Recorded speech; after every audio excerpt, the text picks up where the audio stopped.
technical name is Mortimer Kisses Well, technically, he's of definitely Magma. he's definitely just vomiting all over your screen. It does not look like kisses to me, but agree to disagree. So Snapfire, Mirana, good solid supports together. I still think there's a little bit of lockdown issue on FURIA. I think probably their offlaner is going to need to have their offlaner or their mid is going to need to have some sort of extra lockdown. Some like Kunkka mid would be nice. I mean, almost any offlaner is going to have lockdown. So you just pick a generic offlaner and you're good. But the Bristle might go offlane. We'll see.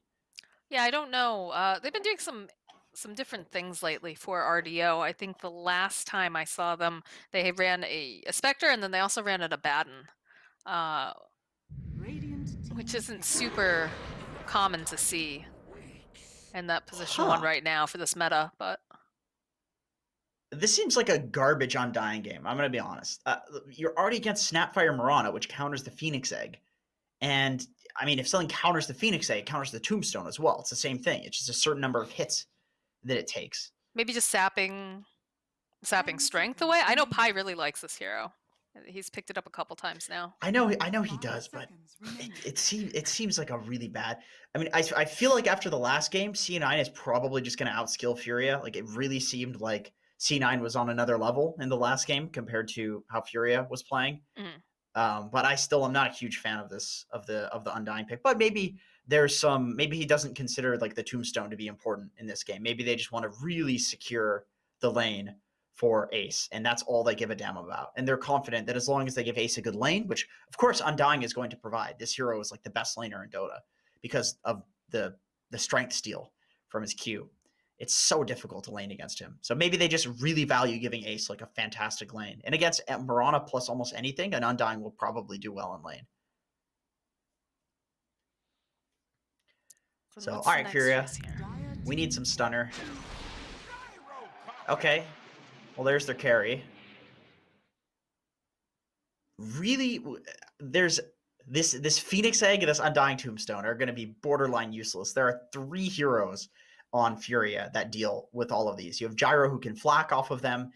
You have the Snapfire with the little shredder, and you have Mirana who can leap and get a billion attack speed and kill both the egg and the tombstone. Like this is a hard game to put things on the ground that are totems and take a certain number of hits.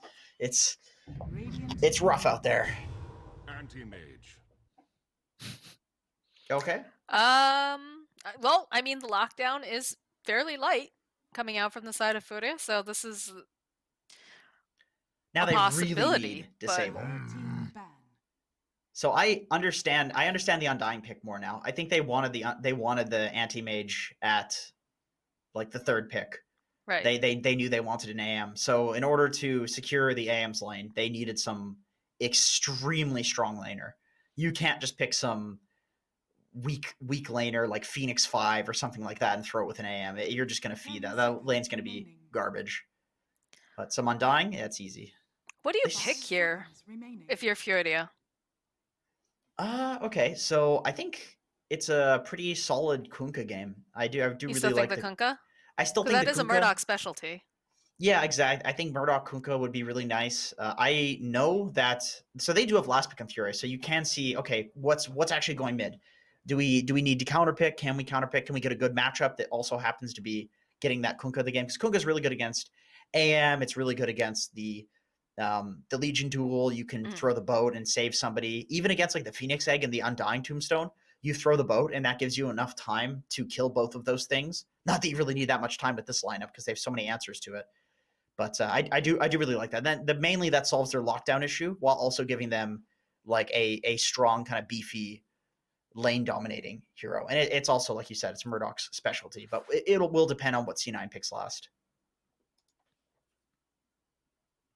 It feels like they're really talking it over what they don't want to see. They know that right now it feels like a pretty good anti-mage game. Not much lockdown. Pretty difficult to, you know, just keep him in one place. They do have... Yeah, ban out the Kunkka. All right. Okay. Yeah, I see. Wow. Okay. Okay, that's very interesting. So they ban out the Kunkka even though they're picking the Razor. Ooh. Oh, wow. I All actually, right. I legitimately think this game is over. I actually think Furia just They have like Meepo destroys all of these heroes. Nothing like a last pick Meepo, that's for sure. Oh my C9 gosh. has to play the best Dota that they've ever played to beat a Meepo with this draft. That is such a good Meepo pick.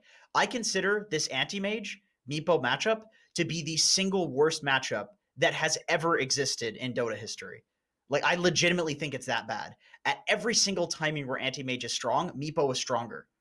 And at the points where Meepo is weak and needs to farm, anti-mage is farming.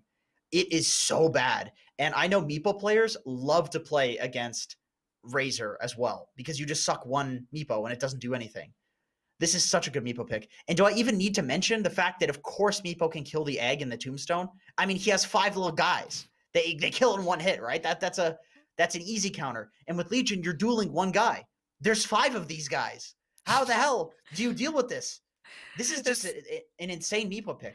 This is cracking me up really badly because Kips and I actually in the previous series we were talking about it was like some sort of just a simile saying like, you know, it's like playing ball, you know, but you're cheating. And I was like, how do you cheat at playing ball? Because I'm thinking like toss, you know, catch or whatever.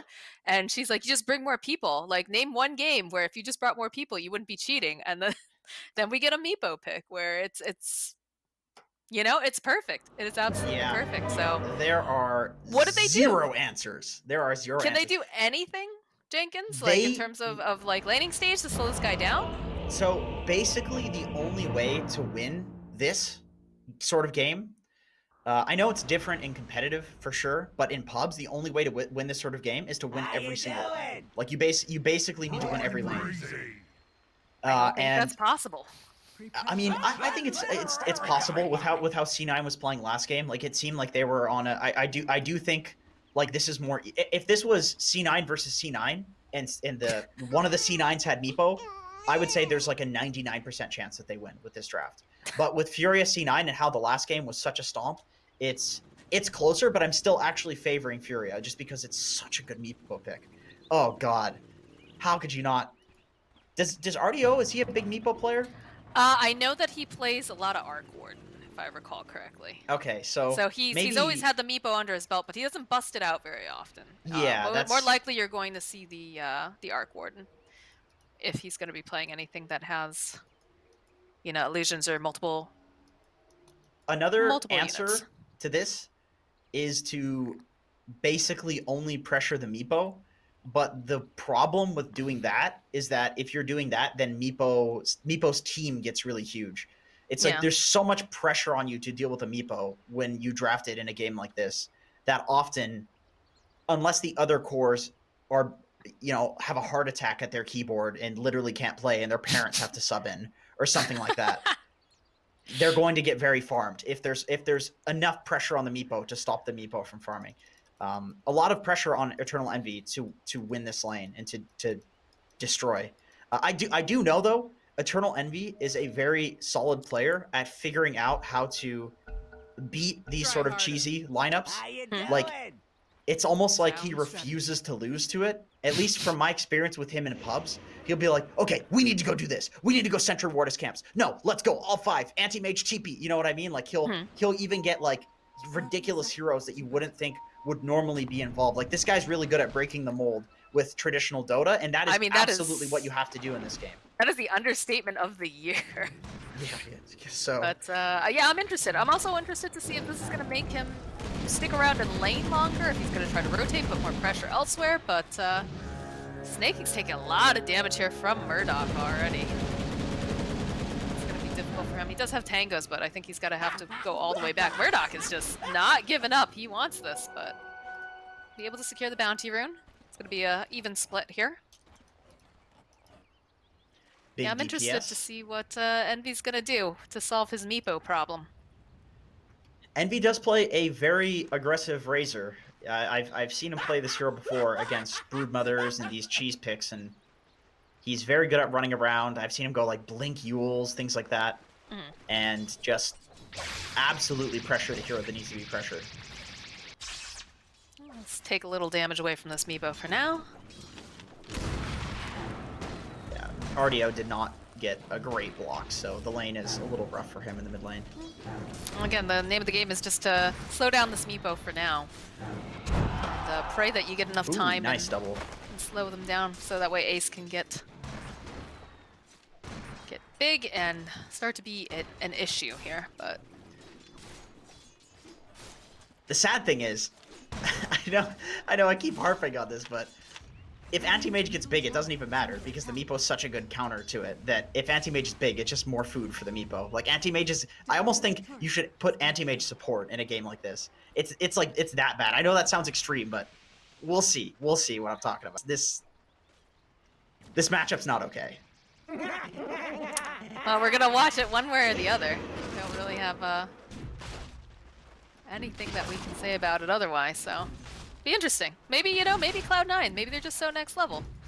And we'll see it. Look at this. Look at the Sexy Fat's shenanigans. just, yeah. Ooh, Pi gets a couple of denies on the range creeps. That is basically the only thing you can do to stop this creep cutting bullshit is to just try to snipe a couple of free denies. Another courier getting taken out. The Centaur's Dude, and he's landing getting ahead. both the couriers. Oh my god. This is good space for Meepo, though.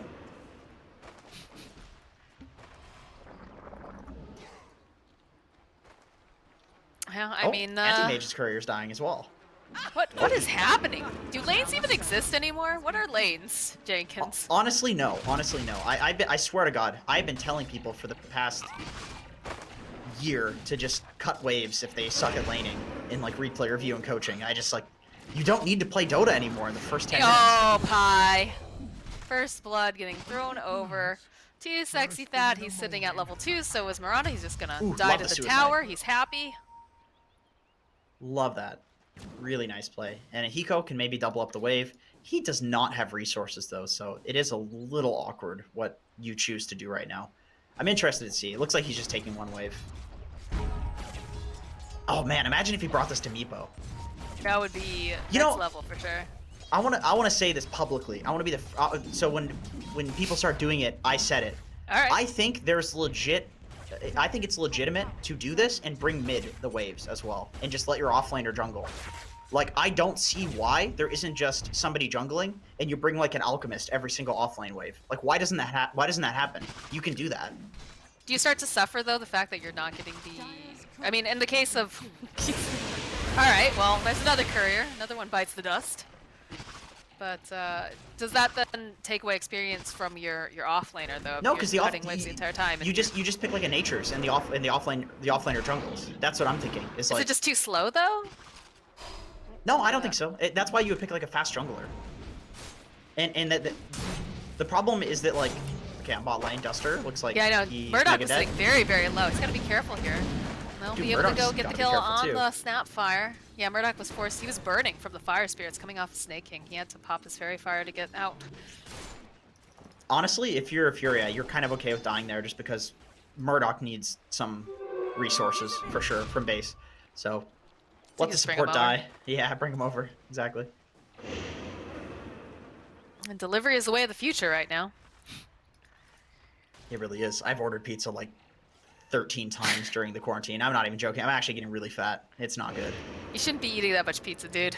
Yeah, I know. Believe me, I know what I should and shouldn't be doing. That doesn't mean I won't still do it. See that TP out here. Good, really good space. I mean, AM's free farming because of the creep cutting BS that's happening top. You don't care. Again, we've talked about this. You don't care. You know, Meepo is just going to be the solution to the AM, so you really don't have to worry too much about it. God, Sexy Fat. He's loving life right now. He's basically living Envy's life, but in a different lane at this point. Although, yeah, I mean... Hiko is trying to go for the rune. Not going to be able to get it. This is going to get taken down by Envy here. And he's going to be able to grab out the second rune, too, so... Oh, now Ace is heading over because he's got the Mana Void. Oh my god, that new Orb of Venom slow. So annoying. Yep. Pilot Die takes the top lane while that's happening. Just make sure the tower doesn't die for that. That is kind of the agreed upon way of dealing with this creep cutting is in the offlane now, is that the carry needs to eventually head over with the levels and kill the offlaner that's cutting. Because, I mean, you'd prefer not to. You'd prefer the carry to keep farming, but the support can't do anything. They're just sitting there behind the wave. getting no levels, so the support can't do anything. So it has to be the carry. Efficient in that way. Oh, Kiko though, he was that uphill mischance does manage to help him out here as Envy has popped. Ooh, and as I say that, Duster actually gonna get taken down by Snaking. They've got the Sunray. They're gonna try to go after Murdoch here. I don't think they have quite enough damage, although Misery does get healed up by that Sunray. Why does Gyro have 12 armor? That is these anti-heroes, man. Really, it's because he's a little. What would you even call it? A little. It's not a rocket ship. It's not a spaceship. A gyrocopter, I guess. I guess. Yeah, something like that. Sexy Cat is not able to get the shenanigans of, you know, the Soul Ring, but again, it's just gonna be Ace collecting another kill. He can't go toe-to-toe here at this point, I don't think, any longer. Bottom lane, it's like they wanted to make something happen as Eternal Envy makes rotation. Cookie Hop coming out from Duster, but it doesn't matter. That's gonna be a quick kill here. And Murdoch, is he gonna make it out time? No, he's not. He gets taken down by Misery. Well, it does look like C9 is winning all of the lanes, so maybe the Meepo's not going to be an issue. Although, other than the Meepo lane, the Meepo's farming. Right. So this is like the one scenario where the matchup is. I mean, it's still a big deal. Here's the thing: is like this is such a good matchup that you can lose all the lanes and still have a chance to win, even though in regular Dota you would have zero chance to win, almost zero. The Meepo's still going to be an issue. But how many couriers have we seen get killed? Too many couriers. A graveyard of couriers at this point. Yeah, it's not looking good for animal rights people out there. Let's see what's going on with the net worth. Anti-Mage topping it off because he's getting kills. Sexy Fat, stop feeding. PLS, says RDO. Trying to slow down Misery. Again, Eternal Envy goes back down to the bottom lane. Got his eyes on Duster and Murdoch. Looks like he's going to turn his attention first to Murdoch, see if he can get that kill. Looks like Snaking will be able to collect it. And now Envy chasing after Duster. Does have that eye on the storm pop. Trying to find the opening. Cookie Hop here from Duster. Should be able to make it out. Wow, that's nice. Didn't cut the trees with the hop. Just cut the trees on the other side, so there was Envy couldn't walk through. That's super nice. I mean, they lose the tower either way. Envy's just kind of pushing him off the tower. But actually heads top. He just has nowhere else to farm. He needs to be supported by Sexy Fat now. Well, I think Sexy Fat can only do so much here, right? Because of the fact that the AM just constantly is hitting him, taking all of his mana. So they might as well just kind of swap it up a little bit. Or maybe, you know, send... Yeah, I don't know. Sexy Fat's going home right now, so... Map is slowly closing in for FURIA, similar to what we saw in the last game. Oh, Misery has duel up now. Making the rotation, sees that level 4 Mirana. Considers his chances, but does have Duster nearby. And they can see that this Meepo's over here. They have a nice ward giving them vision. Oh, that's a big kill. They need to kill this guy. Patiently. Everybody's heading over. They're making their way over there. They're gonna link up RDO right away. Just net him, take him off. They just didn't have the lockdown though at the time. It's just so hard. I mean, this hero was last picked, so they know they know what they're up against, you know? Oh, it's just so hard as Razor versus Meepo. It's so easy to just net him and run away. Jeez, Ace has found Sexy Fat yet again here. Just chipping away at him, forcing him back. Snaking forced TP out.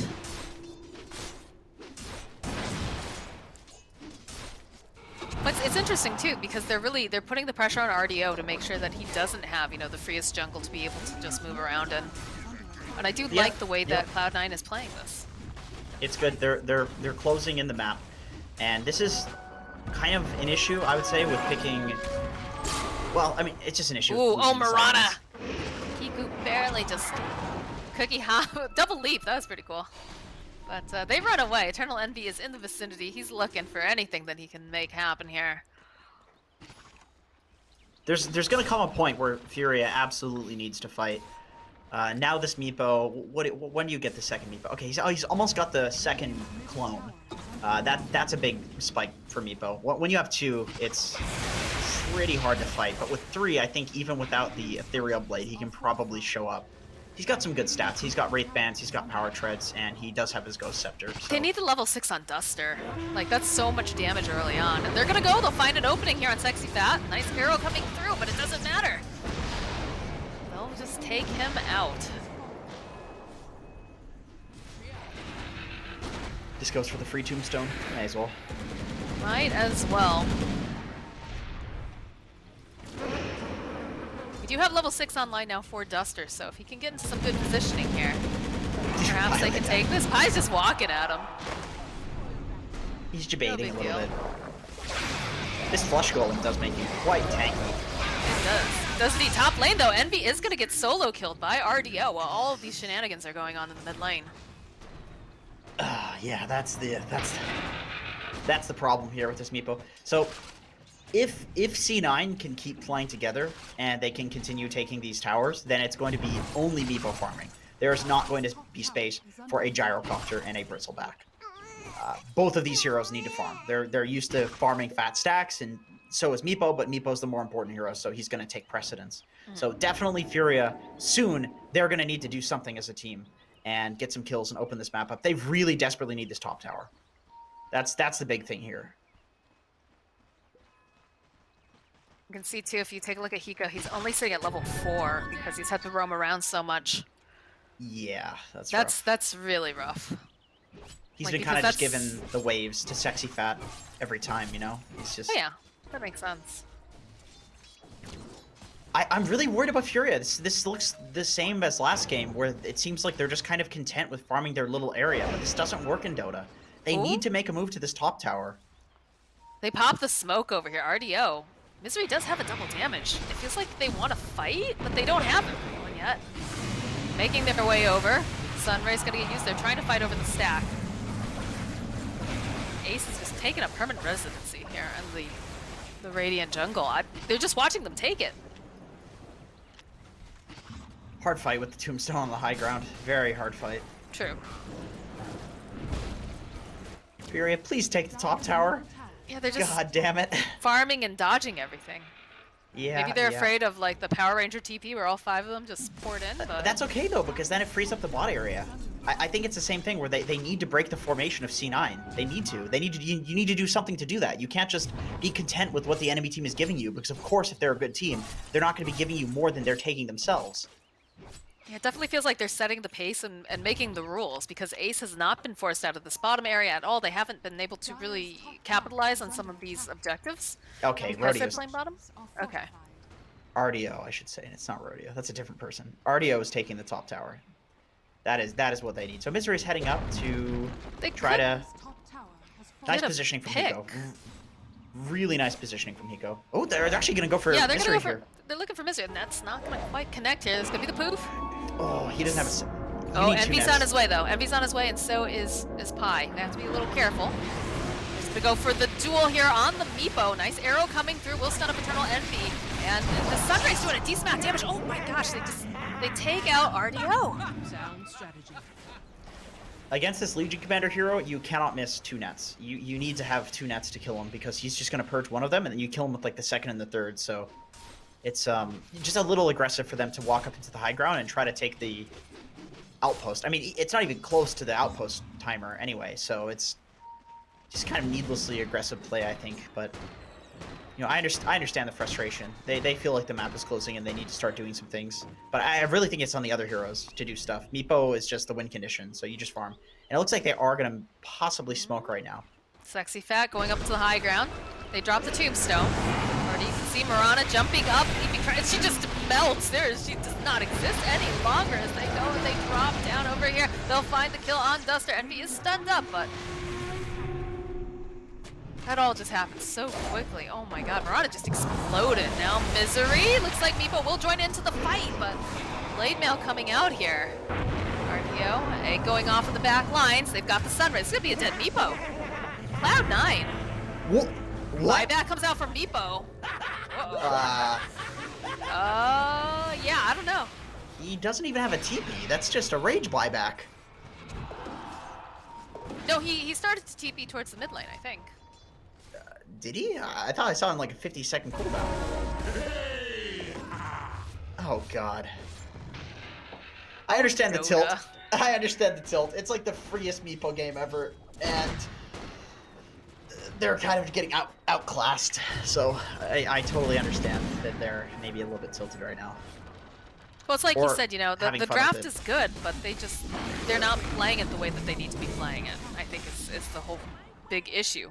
You've also still, do we have a Marana who's got a level 6 yet? Yes, just got that level 6. Hiko is so far behind on this. Okay, there we go. There's the Moonlight Shadow. They're gonna try to make a play. They go for the smoke on top of it. And they're gonna go into Roche. Okay, alright. They know that the anti-mage doesn't necessarily want to fight. They know the egg is down. I like this play more than... It's surprising that we've had to wait so many years to see people do this frequently, but this is a very common thing now. It's just the smoke into Roche, because... Oh, they're moving their way over. They're not gonna be in time though. The RDO grabbing it up. Coming forward, they're looking. They've got that Sunray trying to keep high alive, but they're not gonna be able to find a Misery here on back lines. He's fighting with Murdoch. Will be able to get the kill. Mortimer Kisses only doing so much here. The smoke to Roche is kind of cool because the reason it works now is because teams have gotten so much better that even the crappy tier 2 teams that you know they say like if you take any tier 2 team now and you put them in like TI1, they'd probably win because of all like the mechanics that they know that nobody knew back then. It's kind of like that, where now everybody's so good at detecting smokes and knowing when the enemy team is smoking that everybody just runs into their base, so it just makes Roche more free. It's just like some way easier play. Smoking Roche becomes better because people are better at the game. It's a weird thing. No, I understand what you mean with that. Dude, Ace is just farming this entire time. He's got a Ghost Scepter queued up. He knows the counter. He knows the Meepo counter. Misery just picked up his Blink Dagger too, so it's very scary to be alone on this map. Look at that, they know that Sexy Fat is here, they've got Dude, the Blade Mail, Sexy they've got the Fat. damage. That's like just a maniac. Sexy Fat. Snaking is now 7-0-7. This is one big burb. Once again, they're just content with farming the small areas. Like, why don't we have RDO down here hunting the anti-mage? Like, why are we not smoking? I don't know. Now? He's got an Aegis, you know. It feels like this would be a good time to make something happen. They do group up, so they are looking to get something done.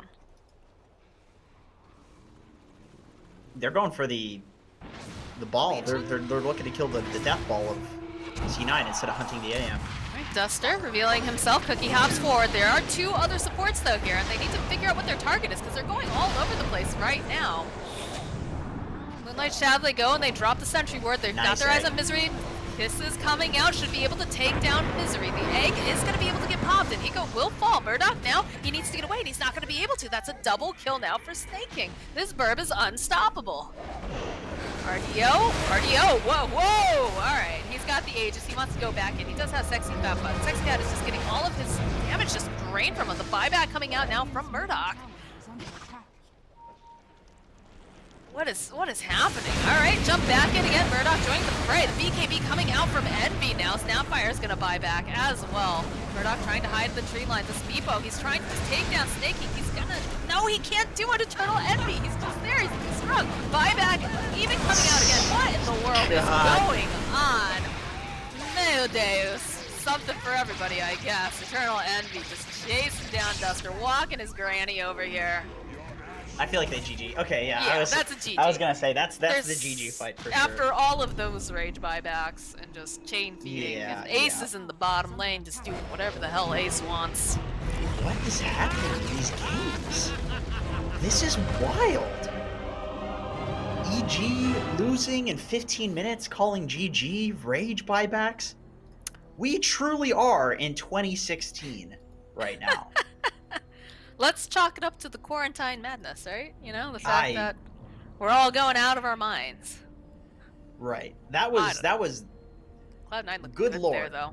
They did. They did. I mean, it's hard to say if it's FURIA looking quite rough or C9 looking really good or both at the same time. A little bit of column A and column B. Yeah, I would probably. But that was the freest Meepo game I've ever seen. And C9 just won by virtue of items. Like, we didn't even need to see the anti-mage do anything. He just hit creeps the entire time. And yet he still And has 2 kills under his belt because of the bristleback. yeah, but like the C9, we didn't even get to see the Meepo versus AM No. matchup. I mean, it's interesting. I think it's cool that Ace bought a Ghost Scepter against this Meepo. Like, that's not a meme pickup. That's definitely something along the lines of. I mean, you play this matchup a few times in pubs, and you realize, like, okay, you need to do something very wild if you want to win, like go Ethereal Blade on Anti Mage or something like that. So it's cool to see that, but we didn't even get to see him. I mean, 2-0-0. He didn't do anything except for Nope. kill Sexy Fat twice. He farmed and And occasionally hit sexy creeps. fat. It's like the cat who's taking a nap and a mouse wanders into its paw. And it's like, why not? I guess I'll kill it. Yeah, yeah. Snaking 9-0 and 12. You know, considering how many solutions they had to that egg. His eggs were amazing in that game. There are Very so well many placed. counters. There are so many counters, and yet he got the egg off in such important team fights. He'd put it on like the perimeter of the fight where it's far enough away that you can't go for it because you're just going to commit even deeper into the fight, but close enough that it's still doing damage to the Meepo, like not letting the Meepo get into the fight. It's a creative way of dealing with these 1, 2, 3, 4 Phoenix counters on the enemy team. I mean, the only hero that doesn't counter it is Bristleback. That's it. Yeah, Lord knows they had everything to deal with it, and they still weren't able to find a kill on Snake King that entire He time. It's literally didn't die, which means they literally never killed the egg once. nope. Wow, what a crazy series! Like you never know what you're gonna see with Cloud9, and you know, FURIA, of course, not looking in their best form. We've gone over, you know, a couple of things that we thought they could have necessarily done a little bit better. You talked about it being a very free Meepo game, but they didn't make the moves necessary. And in game number 1 too, they ran into that wall of Eternal Envy as a bristleback, cutting your waves, and they Yeah. just weren't sure. They were just unsure of what to do, or maybe they couldn't agree Right. on what to do. And in this game, we saw what you're supposed to do against the cutting, Yes. basically. Like, we saw C9 execute a really nice counter to that, where they had the Undying following around for a bit and just denying and being annoying. They let a core take free farm in the lane where the cutting was happening, and then they ran the core at the person that's cutting. So if we look back at that first game, maybe Murdoch needed to run at uh, the cutting bristle after he got some levels. Like, we never saw that happen once. Right. They just were okay with the cutting and then only fought when C9 brought it to them. But they needed to bring the fight to C9. Is that the other reason too that you think that they picked up the anti-mage, because they picked up the bristleback like right away, because they're like, we don't want to see this happen again. That was, you know, humiliating. We don't want to see Envy have it or anyone. And then, you know, they did pick up the anti-mage, and we are kind of like, okay, you know, interesting. They don't have a lot of Yeah, lockdown, but perhaps that was also the idea, is that, you know, they're going right. to try to do some sort of cutting. We're going to take an anti-mage and we're going to just make his life miserable after a certain point, because they do understand, you know, what to do in that situation. Right. I definitely recall when Axe was very popular. That was a counter that people picked against Axe because Axe would cut. And then, yeah, sure, Axe is going to free farm, right? Axe is going to get a ton of farm doing that. But there are certain heroes that you aren't necessarily okay with giving free farm. Does an AM usually get free farm? Not really, unless you pick it into a very particular draft and you make sure that his game is good. So if you see somebody cutting and picking a cutting hero, a very good response to it is just picking something that the enemy team would not be okay with getting free farm, and that's a very solid response for sure. That was a crazy series. Cloud9 taking it 2-0. I don't think I can't wait to see the Reddit threads about this. I'm very excited, honestly, after all the guff they've been giving them. But yeah, unfortunately, FURIA, they couldn't hit their stride, and I think this puts them at the bottom of the group right now too. Yes, it does. It also makes it so that C9 is not eliminated. They get to I Fight believe another they're day. yeah, I believe they're going to be the lower bracket of the playoffs. But I think they're guaranteed. If I'm doing my math right, maybe I'm wrong, but NA they're very close. They're very close to being. Standings are now on the screen. All Oh, right, look, sweet. there they are. Look at that. Thank you, Pythian. Pythian has been running production for us, guys. He has been awesome. So shout out to him. But yeah, you can see 0-4 and 0-2 on Beast Coast. Business Associates. Business Associates had looked so good earlier when we were casting too. Surprising that they're sitting on the lower portion right now. Well, it's not fair. I mean, they're 1-2, so they haven't Right. really played a lot. Some team like EG, they've played 5, and they're 3-2. So technically, Business Associates could be up there with EG That's true. or In Thunder fact, Predator. the schedule tomorrow, I believe, which you and I are also casting, is the first game of the day is EG versus Business Associates, and then we've got Crazy versus Furia, and then C9 versus Beast Coast. So we will get some Business Associate action along with some more Furia, more Cloud9. It's a busy day tomorrow. We have 3 best of Yep. 3s. Yeah, I'll be excited to see those teams play again. Business Associates in particular, love watching those guys play. Yeah, well, bring your monster energy and your Of hype course. because we have lots of games tomorrow. But that is going to be it from us today. So thank you so much. Again, shout out to Kips for standing in very last minute. Very Shout out. appreciative of that. Jenkins, it's always fun when you're here. Oh, don't call me out. Don't call me out. That's all I'm gonna say. That's all I'm gonna say. But we will be back tomorrow, I believe, 1 p.m. Eastern time with more of the Beyond the Summit Pro Series. So if you want to see more Dota, we'll catch you here tomorrow at 1. See you around.